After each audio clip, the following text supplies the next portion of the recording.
All right. Week 4, let's discuss first things first, before we get into any power rankings or game picks. Let's talk news, injury report, and I want to play a little bit of a game before we go anywhere.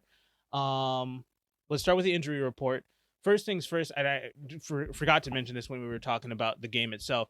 Kansas City head coach Andy Reid goes to the hospital after the game due to some health complications. So praying for him. Hopefully everything is all right there.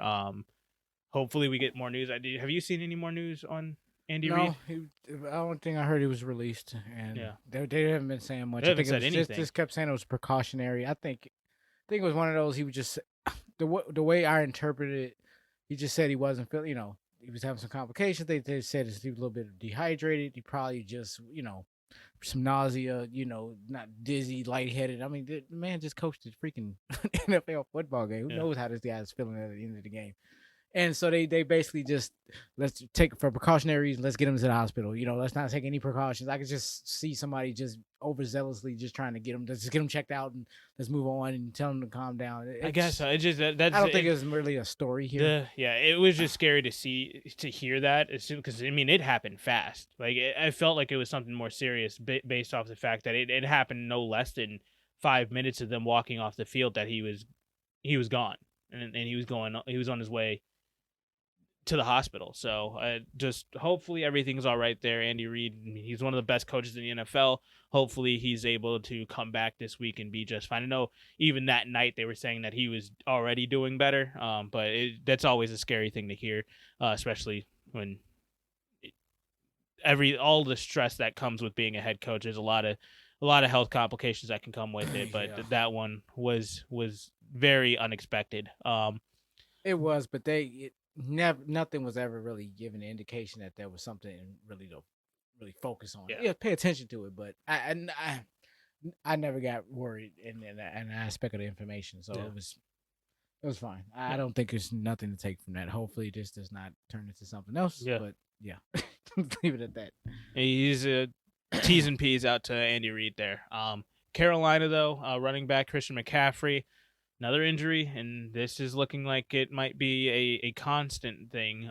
So hopefully that's not the case, because he is a fantastic running back, and we would rather have him fully healthy from year to year. The more good running backs we have in the league, the better. I hate the fact that we continue to have to talk about injuries like this with unfortunately, they might have to reevaluate this guy when they come back. Same thing with Saquon. I'm going to say, well, let me say it from this standpoint, from since being CMC, where, as a running back, they're going to have to just maybe just utilize him just as a running back. Like, you might have to stop you might have to stop receiving yards and stuff. I'm just saying, that's just more risk, more hits, more, you're in the open field. I'm like, I get it. He's a running back, but he's running back, not a receiver.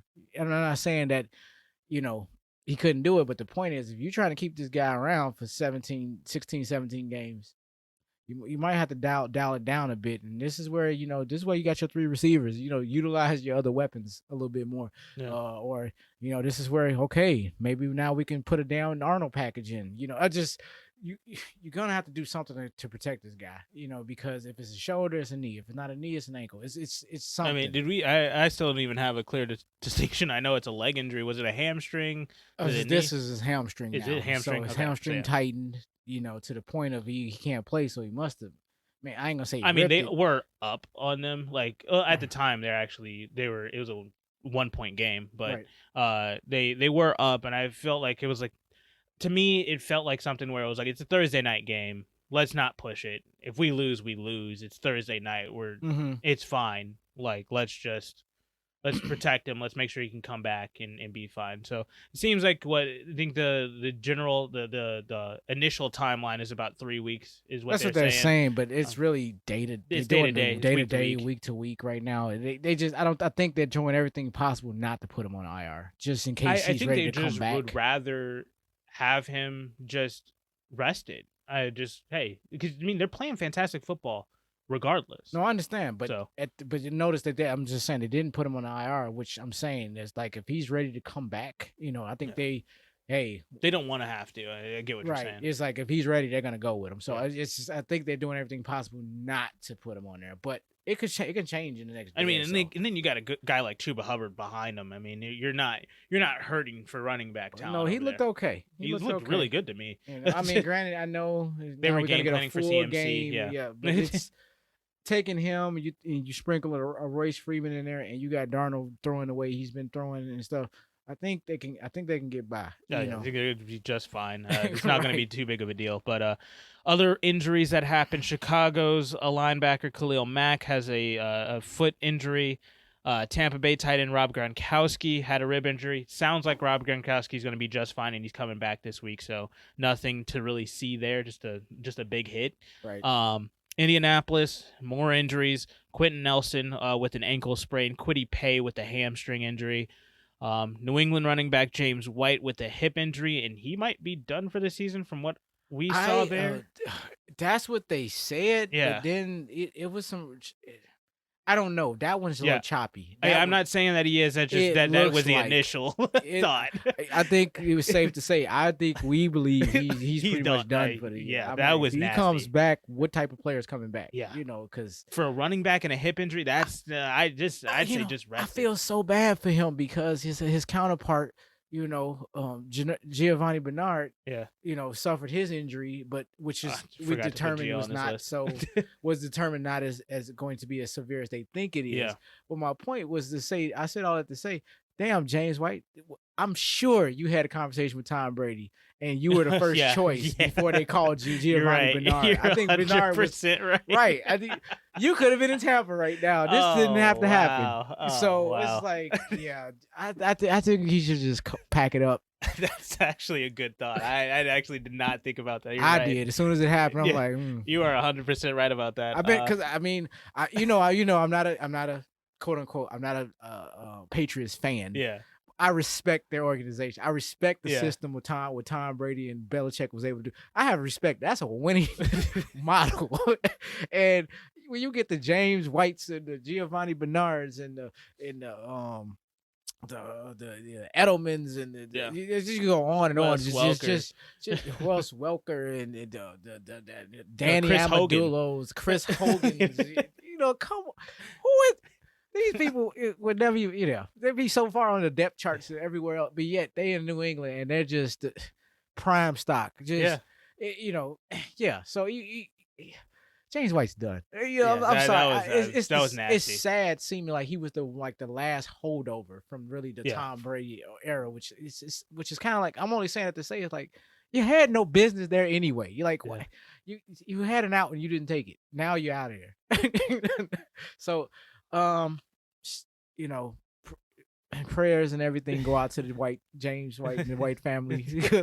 But I think he's done this year. Like I said, even if he comes back, he's not going to be the same guy. Exactly. He's not going to be as impactful as you would hope. So. Shut him down. Yeah, and I mean, hey, I guess Stevenson has an opportunity to step it up on the depth. I know. Or I'd say Harris. This is a fantasy plug. It's a fantasy plug. Stevenson people, hey, y'all better go out there and grab him right now. Please go do that. Go mess yourself up doing that because I think they should be. What are you doing? I'm laying the bait out there. All right. Two more wide receivers go down. Two actually pretty big ones. Juju Smith-Schuster with a rib injury. That's going to be significant. Pittsburgh, they need all the help they can get over there, and Juju going down. That's not going to look good. And then A.J. Brown out. Juju went down? Well, I don't know if he's out or anything. He has a rib injury. They're being precautionary with it. He took a big hit in that game. He took a pass on Kansas City. Thought got big headed. Drop it. No, I was just see the theme here. Tennessee wide receiver A.J. Brown. He also goes down with the hamstring. Not letting me have this. Okay, we're moving on. For some news for the week. I was giving you news. What are you talking about? we kind of hinted at it earlier. Cornerback Richard Sherman visits with Tampa Bay just this morning. So I'm sorry. We could see him possibly getting signed soon. I'm shaking my head. This should not be allowed in the league. Like, you don't get to pick who you would. No. Like, we need you out in Chicago, dude. I guess I'm looking at from other. I'm saying this from Kansas City, but I'm saying this from other teams in general. You telling me none of y'all the other 31 teams just said I pass? Yeah. Really? Did y'all really say pass on I don't this think guy? I think he's choosing them. Probably so, but at the same, come on, Richard Sherman. Really? you gonna really go the obvious route? Like super obvious. I also can see it because hey, they have a lot of injuries on in the defensive back room right now.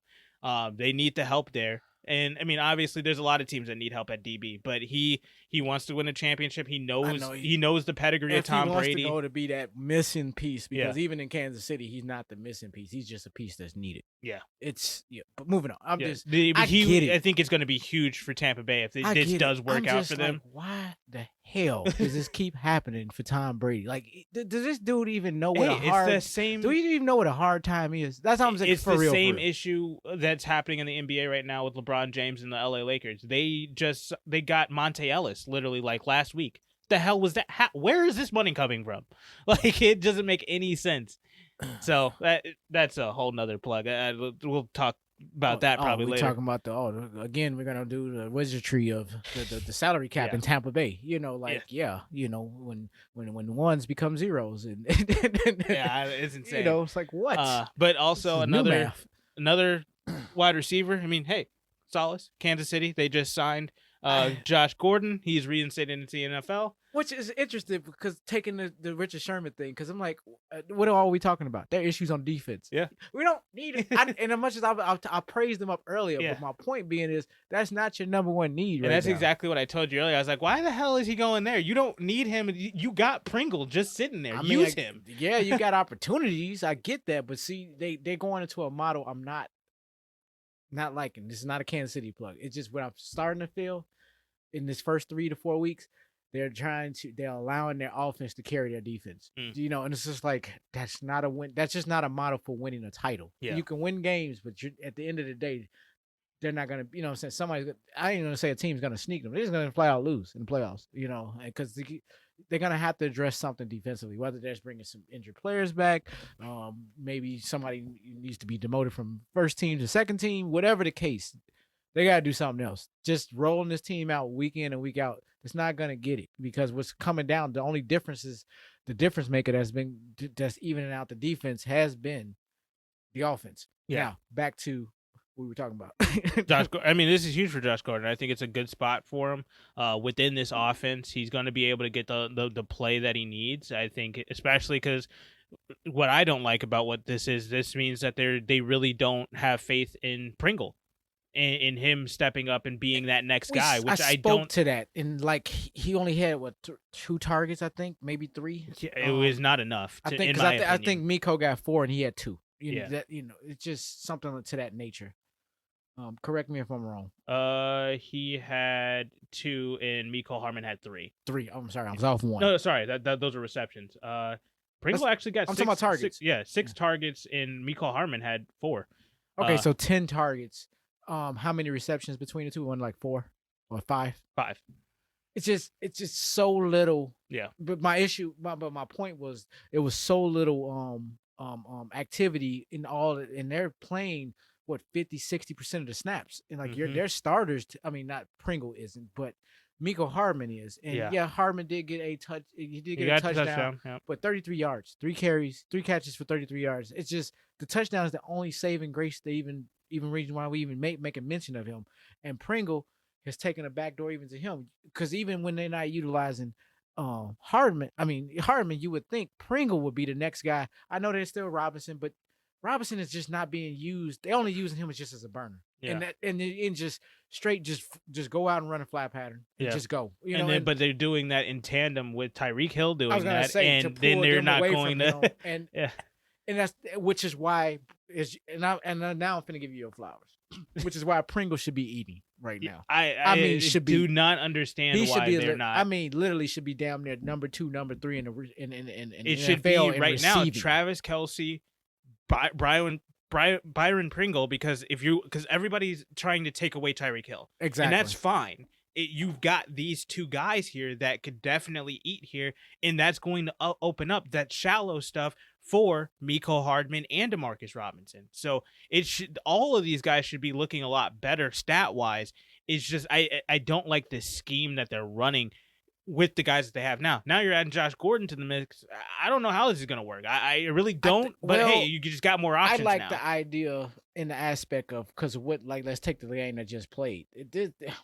Come on, Mahomes. You're going to utilize all three of your tight ends? I'm good, man. I don't need you throwing to tight end 3 and tight end 2. Now, if you need the pass protection and all that, I'm understanding that to some degree, but at the same time, you've got your offensive line. What is all you have one of the best blocks? offensive line in the entire league. You do not need it. That's what I'm saying. But these they tight should ends, never run a 2 tight end set. Yeah, his selections were just off this week. Yeah. Whereas, why isn't a Hardman and a Pringle eating? But when I say that to say now, that gives at least Josh Gordon gives a presence, just for him being on the field. If he make, of course he pass physical, make the practice team, and then they're ready to call him up. He's immediately wide receiver 3. You know, I mean, I know that on the depth chart that might mean 4, but Mecole Hardman is still suspect as the number 3 right now, because they don't technically have a number 3. It's them two, and we just sprinkle a combination of other people in the midst of our. And I don't like that scheme at all. You have too many damn weapons, and namely Pringle. That the guy should be having a breakout year right now. And honestly, it could be Pringle's fault. It could be the scheme's fault. I think it's the scheme, because from what I saw, Pringle last year was, hey, this dude is about to have one of the biggest seasons in NFL history, but it's just not happening. So, yeah, there's some stuff to work out with Kansas City, but good. Josh Gordon's back in the league. Hopefully, he can stay clean, and hopefully, we can see him for the rest of this season and hopefully seasons to come, because he's still young, and he still has a lot to give the game, I think. But I mean, now taking away from the defensive side of the ball, I like to pick up. I'm good. You know, I was like, anytime they can bring anything to add to this offense, and granted, Galladay and Juju passed, I'll take it. Because my point was, I wasn't fully sold on DeMarcus Robinson. I was happy they re-signed him. Yeah, and I was happy that he's good for depth. It's just you need another guy. Pringle on. I mean, quiet as kept, he's the second fastest on the team, next to Hill. He's next, but yet the way they utilize him is just, I don't like the way they use him. So it's fine. It's keeping him at 4, but I mean, like at the point of he's playing like a 4, but he has talent like a 2. You know, and that's. I don't like the way Andy Reid has used him. With that being said, which is what I'm endorsing. Oh, please bring Josh Gordon, because we need a number 3. They have not fulfilled that Sammy Watkins role, which me even saying that sounds ridiculous, you know, but that's how bad it is. They're too top heavy in their pass game. Moving on. I said probably way too much more. Let's talk about these degenerates here for the betting community here. Underdogs against the spread. I've talked about this 3 straight weeks now. 29-19. 60% of the time, underdogs are winning the games in the NFL right now. That is an insane feat. On top of that, I want to talk about some of these specific teams against the spread. Denver, 3-0 against the spread. Dallas, 3-0 against the spread. Carolina, 3-0 against the spread. Got 4 teams 0-3 against the spread, and I want you to guess who the last team is. Washington football team 0-3, Jacksonville 0-3, New York Jets 0-3. Who do you think within that the last 0-3 team against the spread is? That has beat the spread? No, that has lost to the spread. They might have won the game, but they didn't cover. You said last 0-3 team though. No, they're not last 0-3 team against the spread. So anytime the spread is plus 2.5, plus 3.5, they have lost against the spread each time. I think the only team in this that, 2 of the teams have wins. Now tell me the 2 that you got. There's 3 teams that I gave you. Washington football team is 0-3 against the spread. Jacksonville is 0-3 against the spread. And the Jets are 0-3 against the spread. There's only one other team in the NFL that is 0-3 against the spread. All right, if I had to guess, I'm not going to take the usual. And I want to say Detroit, but I'm not going to say Detroit. I'm going to say the Giants. No, Kansas City is 0-3 against the spread this year. Oh, my God. That couldn't be more off. Yeah, it's insane. They are in a really weird company here. You would think that they would be up there with the Denvers, Dallases, and Carolinas right now, but no, they They're holding those are the last 4 teams that have not beat the spread yet this season. So just a little tidbit for you degenerates out there. Stop betting on those 4 teams. Start betting on the Denver, Dallas, and Carolinas, because those guys are going to be your money makers moving forward. And underdogs all the way. 60% of the time, you will win on an underdog bet there. That's some good numbers there, actually. Yeah, that's good odds. But last kind of news tidbit before I want to play a little bit of a over or underrated game with you here.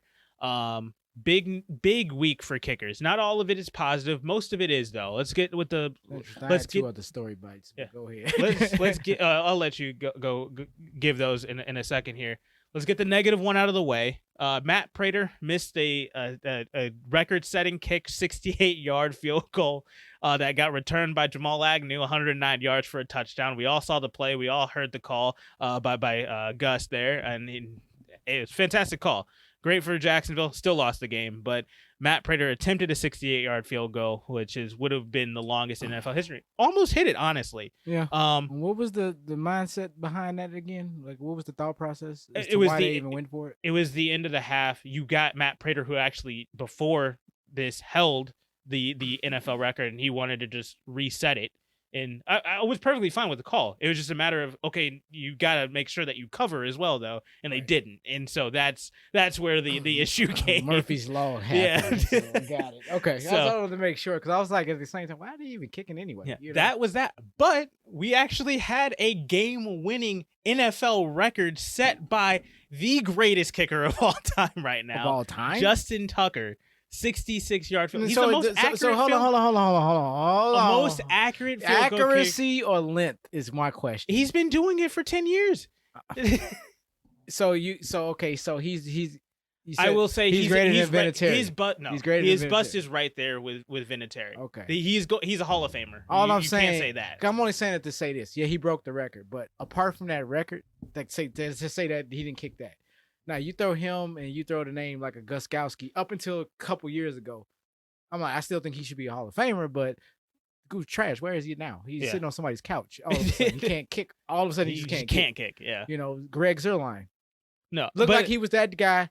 Still in the league. I will say this, decent. though, because as long as Stephen Gostkowski was doing it, when you thought Stephen Gostkowski was the best in the league, Justin Tucker was always right there. It was kind of the same. It was the same stuff that was happening with completely understand that with Le'Veon Bell at the time. I understand it, and that's all I was getting at. Was just okay. I mean, you said greatest of all time. That's what I was know. But I mean, this gives him he's the greatest one in the league. I mean, he's definitely greatest in the league right now. And I would say even this era, because the Zuerleins and the Gostkowskis did not last. You know, so I mean, granted, Zuerlein is still kicking, but we don't look at him as number Zuerlein's one, not kicking a 66-yard field goal right now at all. Right, and I'm saying now the record has put him far above Gostkowski at this point. I think he's right there. If he can continue to do things like this, if he can stay this accurate for another 5 years, I think with this record, that might put him over the top of Vinatieri. I mean, Vinatieri did it for what, 20, I was gonna 24 say years? He has the longevity. Yeah. That's the only difference. He has the LeBron thing going. Yeah. And we got Michael. I already know. I'm not. But Vinatieri is one I'm of the... not giving you pushback. I was just kind of saying, like, man, when you say that, I'm like, man, we really gonna just ignore Vinatieri? I'm not ignoring Vinatieri, but not in the slightest. Not even my guy. But yet, I'm like, I can't deny what I've seen. Vinny is still the GOAT as it stands right now. Before there was Gostkowski, there was Vinatieri. You know, for 5 more years, if he does this for 5 more years, not kicking a 66-yard field goal every year, obviously not that. As long as he stays 91% or better for the next 5 years, I'm giving it to Justin Tucker, greatest of all time. That's fair. I mean, we can revisit that, but that's fair. I can't even push back on it. I mean, if nothing at worst, I can't think of another person that I could put ahead of him outside of Vinatieri. But I think the thing that's more insane about this record is the fact that 66 yards that is incredible distance. That was the actual record. 66 yard. No, 64 was the record before. His previous record, his personal best, was 61 yards. Funny enough, against Detroit, same game-winning fashion, 19-17. He did it again, but in Ford Field. But he did it. This 66 yards resets the record by 2 yards. Funny enough, it just happened to be the same time that Matt Prater, who used to hold the record at 64 yards, tried to reset his own record 68 yards, and literally 2 hours later, Justin Tucker is actually doing it with a insane game-winning kick. So that's that. Mason Crosby on Sunday Night Football also hit a last-second field goal to win it. Hated it. Daniel Carlson, though, also overtime, hits 2 overtime field goals to win the game. Can we say sneaky good kicker over in this league this year? 100%. Oh, my God. Like, is anybody paying attention to what's going on in Vegas? Do you want to know who I think is possibly one of the sneakiest, best kickers outside of Justin Tucker? He's up here. The next guy I think this year, Chase McLaughlin from Cleveland. I knew you was gonna say that. Oh my God. I was like, I'm ready to say Cleveland. 4 for 4, 57-yard long. I don't think I think he missed 1 field goal all season so far. No, this dude is actually I was going to get at you about him later. Okay. Even though we were talking from a fantasy aspect. Okay. I was actually about to mention drop his name to you.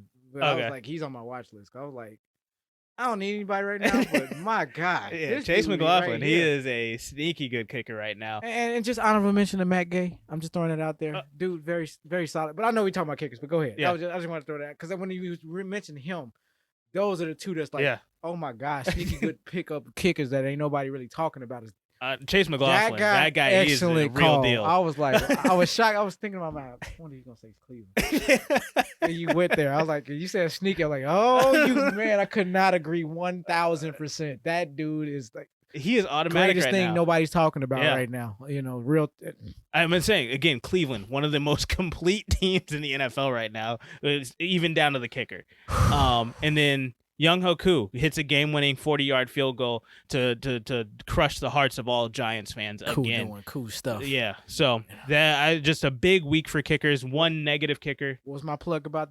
I'm sorry. I'll let you finish that because I don't want to change the subject. Sorry, there's just one negative point is the Matt Prater missed return for. That's why the headline is big week for kickers, not greatest week for kickers of all time. And I'm gonna say, but it ain't even on the kicker. That's on the special teams. That's on the return team. You know, unless they're going like, well, the kicker could have. He got to make the tackle too. You know, like, come on, man. Like, do better, people. Yeah. Do better. No, so I just thought it was a big week. Some insane stuff, but you got a couple of news points you want to hit at. So let's get to those. Tom Brady goes back to New England. Well, that's next week. That was one of them, but. Yeah. Okay, but I do have one other one. That's when I was a little iffy, but it was just man, you had to see it last. I mean, you've seen it Sunday night. They were talking about it ever since halftime. I was watching the game on mute, so I have no idea. Oh my God, they were just selling it the whole game, the whole second half. It was just all about the next Sunday night game, and so that's all they kept talking about. Moving on. That's not the story. We could discuss that later. Okay, I get what you're saying now. In the recap, yeah. New York teams are trash. Oh yeah. Oh my God, I mean, and I'm saying New York as New York City, not state, because Buffalo is wonderful and awesome. But oh my God, let's change that. New Jersey teams are trash. Yeah, technically they play in New Jersey. They're not even New York teams. Yeah, you already know. It's cross sports. I'm like, what the hell y'all playing? Man? Yeah, y'all own it. Y'all asking them boroughs, states, whatever. Moving on. The New York, New Jersey teams are trash. Yes. They're complete trash. Anybody who plays in MetLife is trash. What the hell is Jason Garrett doing? It's getting to this offensive coordinator. That was a horrible game. 2 of the 3. Look, your 2 home games, you have put up 14 and 13 points offensively at home. So all you telling me is y'all played your best game on the road, which you just lost, and that's I can't even. That's even worse though because that's also in division. That's what I'm saying. I have to throw that one out now because I'm like that doesn't. And it was a Thursday night game. Y'all playing like complete absolute trash at home. Look, I say they're a horrible team who is actually better on the road. You know, like it, and that's. You know what the equivalent would be? What was this? Philadelphia last year, the 76ers. Yeah, they literally could not win a game at home. Yeah, and problematic. I'm sorry to say, you can't be this good. Well, and I'm saying they're not even a good road team. It's just gave up 30 points on the road. What are we talking about here? The Giants is where I'm getting to. I told suck. you exactly what my stance was going to be. I know where I'm not going into the. We'll get to that in a second. But I told you what my stance was be. I'm completely out on this team now. I'm just. I agree. I tried to take the flyer. I thought they were gonna get him at home. I thought Atlanta. They should have. They, that's oh what yeah. You just played that bad. It was just it's simple as that. There's no way in hell you even as bad as you are, you still shouldn't be 0-3. Just telling me that's how bad you really are now. You are a legit trash team. I will say I was wrong about the NFC East. Dallas, I'm readjusting after September games. I'm readjusting my take on the NFC East. Dallas is winning it. Washington's going to be in competition. Philadelphia is going to be that third place team. Giants dead last. That team sucks. Remember us at the beginning? That is the point that you have right. Was they're not a hard they're a hard out period. Yeah. And the Giants is just I have given them their for these games that they've been playing. You can if y'all can't win none of these first three, I don't expect y'all to win really anything at this point. Like so that's what I mean. I'm just out on y'all at this point. I don't care. This was their get right. This was their get right game. Yeah, and they didn't get right at all. Yeah, because you really played competitive football on a short week on the road. Almost stole that game on the road, and then you're like, okay, we're at home. Let's go, and you're playing even a lesser team than Washington, so we thought. We'll get to Washington in a second. Right. But still, at the end of the day. You have a very suspect Atlanta team that has a horrible defense, and you only are able to score 14 points at home? Come on. You got to be better than that. And I agree. And, hey, Jets, too. Jets, I don't know what the hell is going on with you guys. I didn't even have any commentary for them. What else is the Jets? Oh, worst team. I said Denver has a sneaky good defense, but they don't have a good enough defense to shut you out. That was... Chicago's performance, the Jets' performance is right behind that. That was the least passionate, disheartening. You gave up. Yes. when we do our little soliloquies like we're doing, and if I don't have a quick reference to go to Detroit or Atlanta, we're in trouble. Because and you'll notice I have not used either one, and I don't have one this week at all because they're not the worst. They're not the worst this week. They're not at the bottom of the barrel in the goop and scum of the barrel and just sitting there. No, as you just so eloquently put, Chicago, the Jets, welcome to the gutter here, literally, proverbially speaking. Yeah, because y'all have to have the worst outputs of the week. I mean, hell. When the last time we even discussed Houston in a negative aspect? I know. Yeah, New York teams are trash. That's all I have to say. And the Giants miss me for the rest of the year. Jets doing what Jets do. Yeah. I hope y'all are satisfied. I have to say this now to the Jets fans in the Jets organization. I hope y'all are really satisfied with that pick, Zach Wilson, because, you didn't give yourself even the best opportunity amongst the draft class. And I'm just throwing it out there. And I'm going to take that in the light of a horrible Justin Fields being thrusted out there output. Yeah. You all cannot tell me y'all feel safe and comfortable with your decision right now. You cannot. There's no way. Especially seeing what Sam Darnold is doing in Carolina right now. You know what? Excellent point. That's my y'all can't live this down. And it's the Jets doing what the Jets do. Just oh my God, I don't even know if I feel sorry for Zach Wilson because I really don't. It's just kind of like y'all went so hard and so in on this guy, and y'all basically so happy he came out of BYU. Yeah, and y'all, I'm so sorry. Y'all gonna kill this dude's career before he even gets started because you thrusted this guy out there, prematurely, and I'm saying prematurely from the standpoint of, you could sit there and say we playing with house money, we're gonna start over, but y'all the freaking Jets, y'all was already starting over anyway. You may want to ease this guy into this horrible situation because y'all look at the track record. I can't remember them being relevant since freaking Sanchez, and that's. You remember the highs and lows? I'm talking about when they were on the high. Mm-hmm. I ain't talking about the suspect part of it toward the end. And I'm like, butt fumble. That was a lot. Yeah, a lot of years. So we talking about.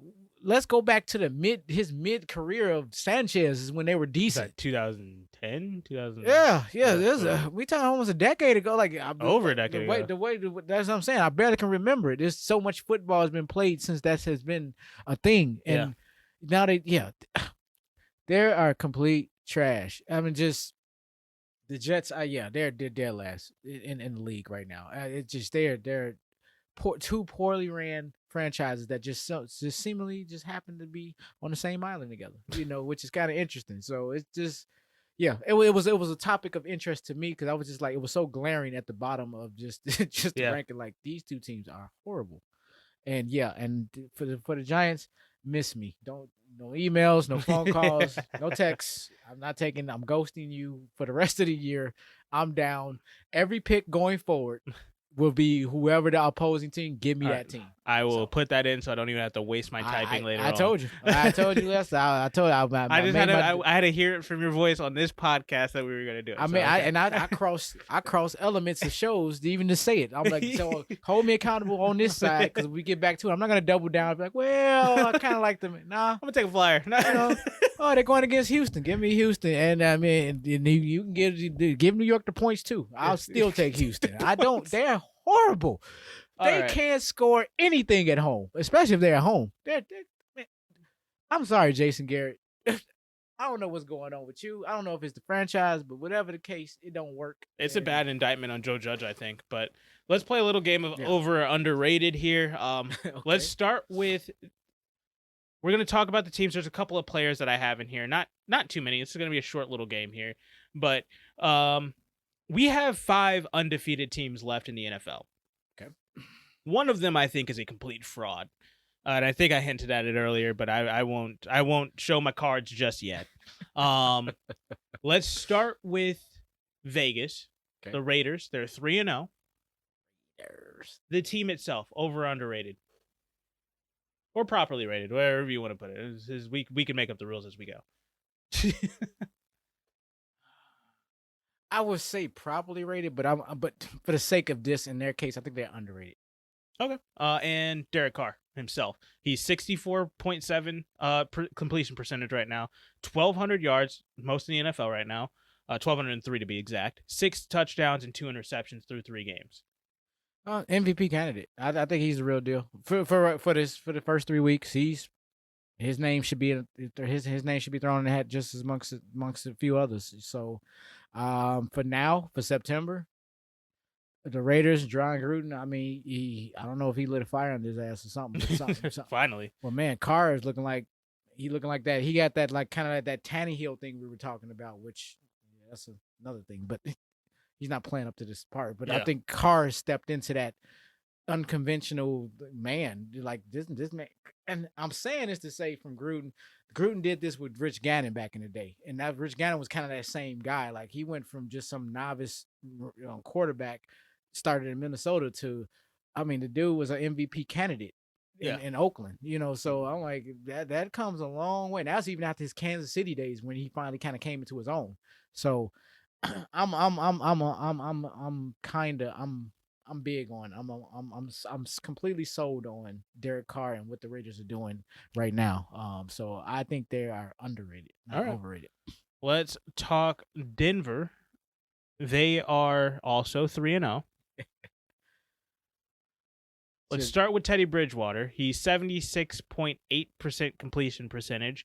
827 yards, 4 touchdowns, and no interceptions through three games. Teddy Bridgewater, over or underrated? Because it's Teddy Bridgewater, it's automatic, man. He's underrated. Underrated. I agree. 100%. Probably even more so than even Derek Carr. Let me be very clear. I think I'm going to go even further. He could be arguably the most underrated quarterback, if not player. He has the best completion percentage out of any starting quarterback in the NFL right now. Not surprised. This guy's he doesn't miss throws. Man, I'm telling you, it's like a Jimmy G effect. He just knows how to win. It don't look good, but they W. Like how y'all doing? What manner of wizardry are you doing to sit here and get stats like this and be this efficient? It's just it speaks to just preparedness, efficiency, and just getting the damn job done. You know, like sorry, Jimmy G and Bridgewater, just those guys for me. Like Gotcha. they just hard hat, lunch bucket. They just go in there and just do what they got to do. You know, and it's not flashy, but it's efficient. You know, I'm just like, goddamn. The team itself, though, Denver. That's tricky now. You asking me underrated, overrated? Overrated. Their opponents are a combined 0-9, and I get it. You play the schedule in front of you. So we're saying based on their 3-0 record. All right, I mean, people are talking them up like this team is, since they're at the top of the AFC right now. Hey, miss me. They have the weakest schedule right now. In that narrative, yes, overrated. I'm saying as a team, I think they're rated right where they should be. Yeah. But I think from where you're saying, yes, completely overrated. Like, no, you're not cracking the top 10 in the league. Jacksonville and the Jets. You played the two worst teams in the league already. Arguably speaking, you're 3-0 because you should have beat 3-0. Yeah, that's the point. If you did anything less, then you are.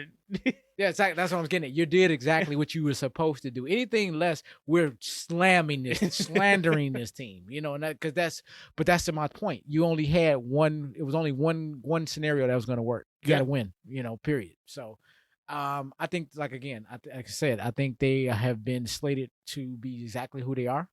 But when it comes to that, 3-0 and leading the AFC and top of the AFC West and all that, I mean, completely overrated. Please stop. Don't waste our time. Because at the end of the day, technically, the top of the AFC West is the Raiders. They have a stronger strength of schedule, so they actually got the tiebreaker there. Go even further.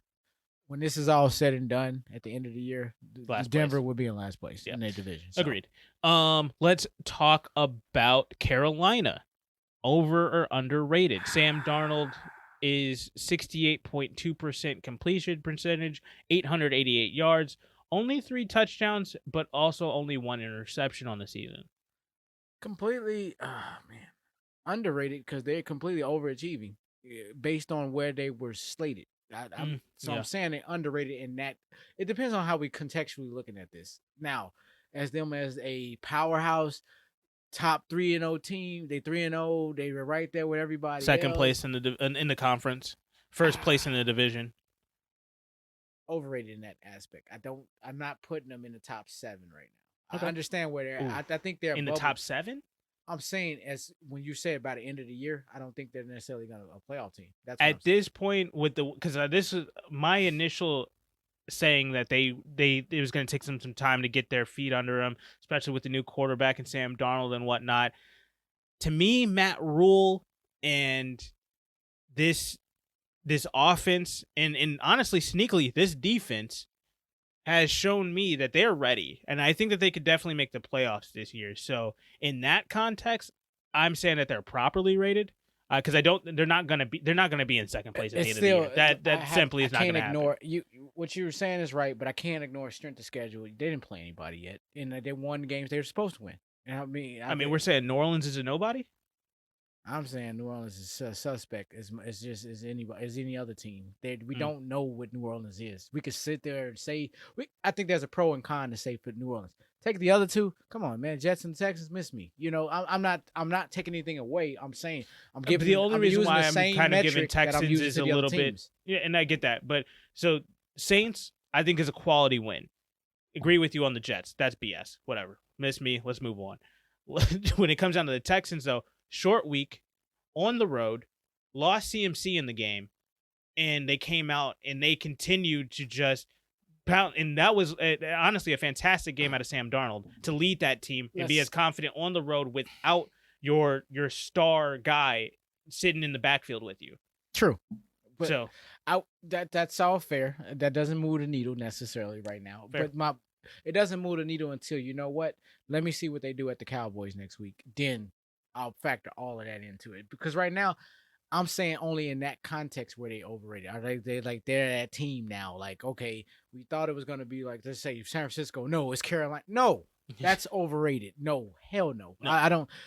I will say I don't think that they're not the division winners. They're not the number 2 team in the NFC. I don't like that. That is overrated there. For them to not, when you said not top 7, that one I'm like, ooh, that I think that they sneakily can be. I ain't say they couldn't. I'm saying right as of right now. I'm watching them, but I don't think that they're right now arguably going to be at the end of the year, one of the top 7 teams. In that case, so it could be, they could change, but I'm just saying No, they're not looking at who they played. I'm like, okay, you won the games you should have won. yeah. And But so with that being said, who do you think out of these teams that possibly could catch them? I mean, obviously nobody's eliminated yet, but there are some teams that honestly you're done. Let's Detroit, New York, moving on. Those 2 teams are out of it. You got Seattle, Minnesota, Chicago, Atlanta, Philadelphia, Washington, and New Orleans. And then you've got your top 7 that are in the playoffs. right. So which one of those teams do you think actually, truly, head-to-head is going to beat Carolina? I could see Minnesota being 1. Ooh, okay. Yeah, Minnesota they're one of those borderline hard outs. That's just not a team you're just gonna roll over. Okay. Then it depends. The Vikings are at home. You have to It's a consider tough game, that. yeah. It's just I don't like what I'm saying. It's just I gotta see a little bit more before I put Carolina in that conversation just yet. Just because they already beat New Orleans to me. That's already a win there. But Washington's a little bit. We have a little bit of different story about how I'm not looking at New Orleans right now. I don't know what that team. Well, is. I'm just saying, as a team that isn't in the playoffs, right? As it stands right now, I'm looking at the standings. Right. New Orleans is that team that's on the bubble. So I'm saying, starting there, they've already beat them. Washington's not looking like they'd be able to stop this offense right now. And in Carolina's defense is sneaky good. I think they'd be able to shut down Taylor Heineke there. Philadelphia, they're looking a little shaky after last night's game on Monday night. Atlanta, Atlanta's a fraud in general. It's Atlanta. Chicago, right now, Chicago should be down there with Detroit in New York after that performance. Minnesota, I kind of agree with you there. That's probably a team that could catch them. Seattle has a lot to figure out, as we've already discussed with their offensive line. That would be my other team. Yeah, it was Minnesota and Seattle. They're right there. I get it. They're 3-0, but I got to see more. It's just. But I'm saying so in that case, Minnesota, Seattle, and Carolina fighting for that last spot. To me, as it stands right now, I'm taking Carolina out of the 3 as a complete team to win those games. If you're saying that there's a number 7 spot, too early for me. I hear you. I'm just saying. Right now, I'm saying for me, I not disagreeing with you. I'm just saying I'm giving myself the same scenario. I have to see more. I just cannot sit there and say, yeah, I can see them taking that. I really can't just yet because I'm like, I got to make sure that these 3. Let me start with these. Just this 3-week sample size is really legit. But let me say, they look damn good. Don't get me wrong, but it's just when I have to start looking at strength of schedule, I'm like, okay, I need to see just a little bit more work. Understood. So I'm not taking anything, no shots at Carolina. Just I just don't want to be that guy that just jump on them just because 3-0. Let me just jump on that and great. Let's run. They're doing great, and then when they lose, then we're backtracking trying to explain what happened here. I mean, granted, I'm sure they're gonna lose the game at some point, but the Rams with Matthew Stafford. Rams 3-0. Matthew Stafford 70.2% completion percentage, over 900 yards passing, 942 yards exactly, 9 touchdowns and an interception. Complete fraud. Oh my God, the greatest indictment ever here going on. No, they are legit. Yeah. Again, properly rated for me. Exactly, 100%. I think Matthew Stafford is still underrated. Still people are questioning him, and I'm like, dude's got 9 touchdowns in 3 games. He's insanely accurate, 70%, and has 900 yards. That's 300 yards on average. Yeah, they're that team. Come on. Matthew Stafford is underrated, but the team is properly rated. Absolutely. I agree with that. And lastly, Arizona. I think we all believe Kyler Murray is properly rated, so I didn't even include his stats on this list. So let's just go with Arizona as a team. Are they over or underrated in the NFC West and in the NFC as a whole? I think from the NFC West standpoint, I think they're severely underrated. Okay. They're technically leading it, so. No, they got the Rams as leading. The Rams are not. I think Arizona, for somehow. Right now. But you can go. I mean, that's fine. But I'm looking at the standings. I'm using ESPN, so ESPN says that they are. Arizona? Oh no, okay. They changed it. Okay, never mind. looking at the same thing. Why the hell? Oh, okay. Sorry. Never mind. I was looking at number one. The Rams are number one in the conference. So gotcha. Never mind. Disregard. All right. Arizona underrated. I think they're underrated from the division standpoint. It's funny because they got a good little bout here coming up, and I think they are rated properly just in general as a whole. Great team. I think they could use a little bit more press, but I think that's going to come in time, just in the next few weeks. Anyway, when we get to the second half of the season, this is going to be a team that's going to get constantly flexed from week to week. Exactly. And considering what just happened to the 49ers, just with Green Bay, that just come on. That's opening up space for Arizona enthusiasts to really start, for them to kind of really make some noise here and actually, stake a claim for themselves in this. But I think they're properly rated. All right. Well, let's move it along here. A nice little game of over or underrated. September's ending. Had to just kind of take a look back and look at the standings and see who's a fraud as it stands right now. September's over, and I think we have got one more game left in September, but that's Thursday night. But disregard, that's a glorified October game. So which one is the fraud? Denver. Denver's a fraud, 100%. I thought I made that clear. I don't know if you went on full record saying that, but I already knew where you was going. Let me clarify for every listener here. So, Denver, out of these 5 teams, Vegas, Denver, Carolina, LA, Rams, and Arizona, Denver is the fraud. Fugazi. Yes. Teddy Bridgewater, again, underrated as a quarterback and as a leader. Okay. Denver as a team, overrated. You're not a 3-0 powerhouse. You again, your strength of schedule. You have played a combined 0-9 record going up against you. Let's go, Boise State. Let's go. All right.